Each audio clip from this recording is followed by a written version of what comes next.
alamin na. So specifically satin ribbon.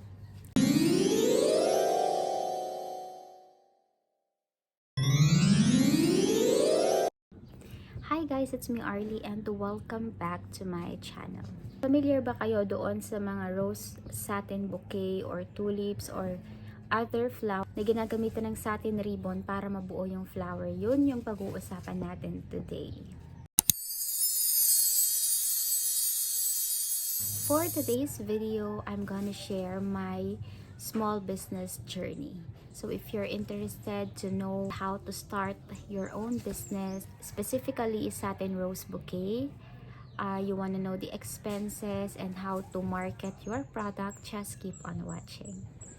Bago ako mapadpad sa business na to, satin bouquet business, marami na din ako nasubukang businesses. From scrunchies, lip tints, ukay, bags, shoes, and other products. Naging reseller pa ako ng ibang products. Isip ko na bakit hindi na lang ako yung gumawa ng sarili kong produkto na ibebenta. So year 2021, establish ko yung Little Treats. So yan ay cake business. Nag-o-offer kami doon ng mga customized cakes, cupcakes, cake in a cup, bento cakes, and other desserts. So medyo nakaka-drain lang kapag yung napili mong business ay naka-align sa food.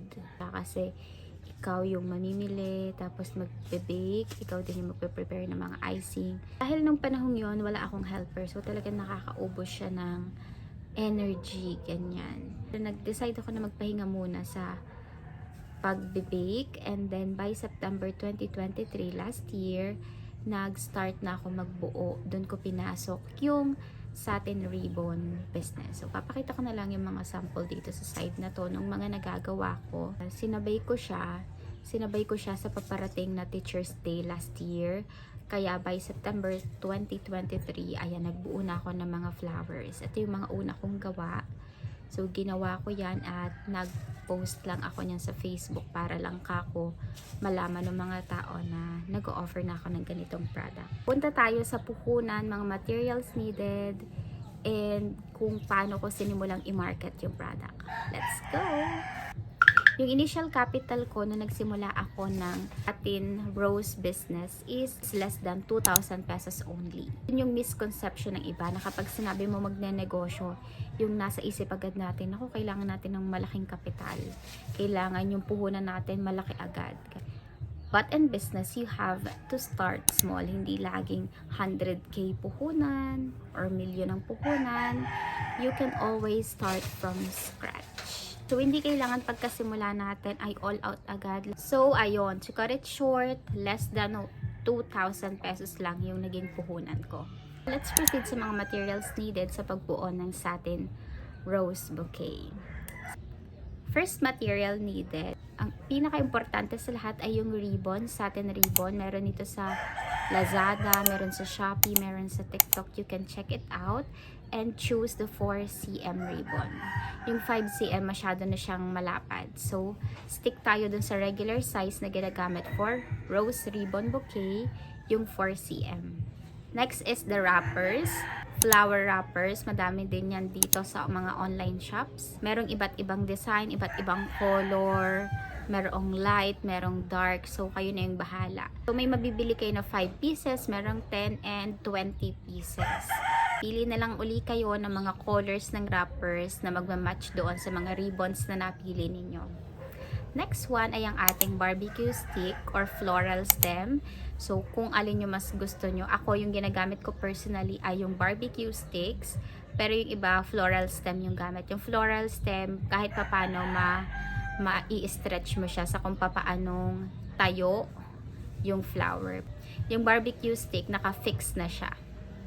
So, yun yung ginagamit ko, yung barbecue sticks. Next ay tape and tape dispenser. Kasi ang hirap talaga po mag-tape at mag-wrap ng bouquet kapag wala kang tape dispenser, lalo at wala kang helper. So, ang hirap-hirap.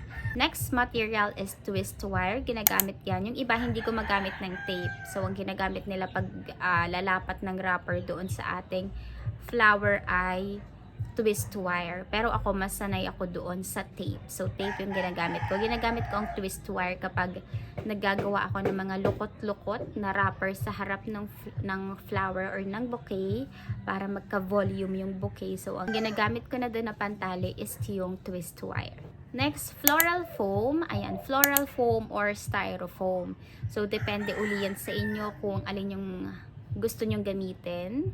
Ako, ang ginagamit ko ay yung floral foam. Yung iba, lalo kapag mga solo bouquet, kasi pwede kayong gumawa solo bouquet hanggang malalaking bouquet. So, ang ginagamit ko talaga, especially kapag solo bouquet, ay floral foam. Yung iba naman, ang gamit nila, styro. Yung iba naman, wala. Direct sa stick yung wrapper. Pero para, yun nga, para magka-volume yung flower ninyo, kahit solo lang siya, use styrofoam or floral foam. Next material, lighter para sa paglalak ng mga petals. So, kung hindi pa kayo marunong gumawa ng petals, comment nyo lang yan sa baba, and one of these days, pwede ko din siyang gawa ng video na i-upload dito para magawa nyo na talaga, para makapagsimula na kayo ng inyong satin bouquet business. Next, glue gun. Kailangan din natin ng glue gun. Madami namang mura niyan. Quality din. Check lang kayo. Basta make sure na chine-check nyo din yung quality and always check the review. Next, mesh wrappers. So, mas maganda may mesh wrappers. Mas nakakabuhay siya ng bouquet. Ito yung sample niya. Ayan. Para makita ninyo for reference. Next ay, ito optional naman, fairy lights. Dahil may mga buyers na gusto nila may fairy lights. Let's proceed on marketing your products online. Halimbawa, nakapaggawa na kayo ng mga bouquets ninyo and you don't know how to market or sell it. Matutulungan tayo ni social media when it comes to marketing our product ng free. You can use your personal Facebook account if you want. Tulad ko, doon din ako nagsimula, story lang ako. Lalo kapag una kayo magbe-business, yung unang sabak nyo pa lang, parang hindi mo maaalis sa iba na nahihiya pa silang mag-post, ganyan. Ang nire-recommend ko doon, you can create your Facebook page if you want, kasi sa Facebook tayo, pansin ko lang, sa Facebook tayo may pinakamaraming kakilala. Doon madami tayong friends and followers. So, yun yung gamitin nyo since wala namang bayad si Facebook page unless you want na tulungan ka ni Facebook na i-boost yung page. Or kung hindi mo naman gusto ipa-boost kay Facebook, wala din problema yon. So, post ka lang doon ng post. Doon mo simulan mag-post ng mga products. Doon ka magsimula mag-post ng mga deliveries mo, ng mga orders, and sometimes update. Kasi gustong-gusto ng mga buyers kapag ina-update sila ng mga sellers nila. Pag nakikita nilang active sa social media, mas lalo silang eager umorder kapag nakikita nila na pala post or nakikita nila madalas yung mga items online. So yun, you can use your Facebook account, personal Facebook account. If not, or hindi mo bet na mahalo yung personal account mo doon sa business account mo, then you can create your own Facebook page for your products. And aside sa Facebook page, marami na din ako nakikitang nagma-market ng products nila sa TikTok, sa YouTube. So, depende kung paano mo gagamitin ng social media para matulungan kang i-boost yung products mo. Sa business ko, dito lang din ako sa area namin, and then tinry ko siya i-post sa TikTok and nag-boom siya, umabot siya ng 1,000,000 views. And right after noon, nagdire-diretso na akong, ang dami na nag-inquire kung paano sila makaka-avail, paano bibili, kung paano maging resellers, at doon ako nagsimulang magpa-ship ng mga items. Ang magpa-ship kayo sa mga malalapit na courier sa inyo, halimbawa may JNT sa inyong malapit, may LBC sa inyong malapit, ayun. So, kailangan nyo ng mga bagay, kung gusto nyo magpa-ship na ng items, kailangan nyo ng mga box, scotch tapes, bubble wrap, and of course, yung ating waybill printer. Mga gusto mag-open ng mga Shopee or Lazada or kung saan pwedeng maglagay ng item for shipping. So, kailangan din natin mag-invest sa waybill printer. Kung wala pa tayong budget para doon, pwede naman tayong magpa-print lang muna sa mga computer shop as long as may ididikit tayo sa ating parcel. And kung mapapansin nyo, biglang nag-boom talaga yung business. Even the full-time employees, meron silang business. Kahit yung mga student, teenagers, nasa early 20s, adults, talaga nag-i-start na sila mag-business.